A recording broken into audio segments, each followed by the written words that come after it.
CM Revanth Reddy సొంతూరు కొండారెడ్డిపల్లిలో ఇద్దరు మహిళా జర్నలిస్టులను అడ్డుకున్నారు కాంగ్రెస్ కార్యకర్తలు. రుణమాఫీ అమలు తీరును పరిశీలిస్తున్న మహిళా జర్నలిస్టులు సరిత, విజయారెడ్డి దగ్గర నుంచి మైక్లను లాక్కున్నారు. వీడియోను షూట్ చేయకుండా అడ్డుకున్నారు. ఈ ఇష్యూపై మహిళా కమిషన్ కు ఫిర్యాదు చేయనున్నారు జర్నలిస్టులు. మహిళా జర్నలిస్టులపై కాంగ్రెస్ కార్యకర్తల తీరును తప్పుబట్టారు బీఆర్ఎస్ వర్కింగ్ ప్రెసిడెంట్ కేటీఆర్. ప్రత్యేకంగా ట్వీట్ చేశారు.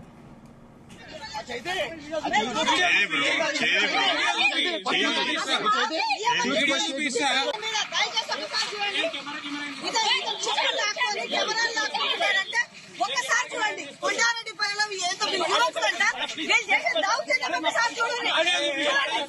ఒక లేడీ జర్నలిస్ట్ మీద చిక్కులు లాక్కొని ఇవ్వడానికి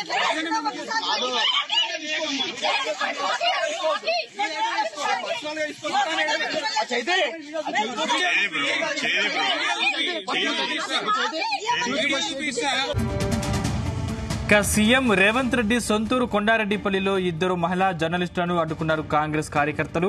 రుణమాఫీ అమలు తీరును పరిశీలిస్తున్న మహిళా జర్నలిస్టులు సరిత, విజయారెడ్డి దగ్గర నుంచి మైక్లను లాక్కున్నారు. వీడియోను షూట్ చేయకుండా అడ్డుకున్నారు. ఈ ఇష్యూపై మహిళా కమిషన్ కు ఫిర్యాదు చేయనున్నారు జర్నలిస్టులు.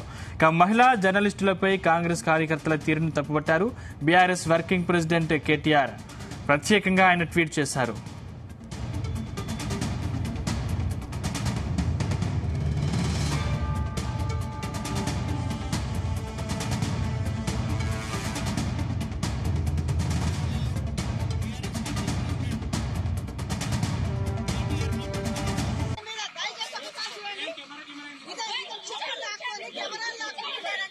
ఒక్కసారి చూడండి, కొండారెడ్డిపల్లిలో ఎంత విమోచనంట వీళ్ళు చేసే దౌర్జన్యం ఒకసారి చూడండి.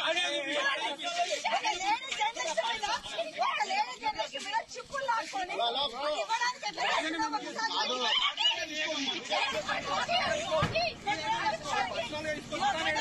ఇవ్వడానికి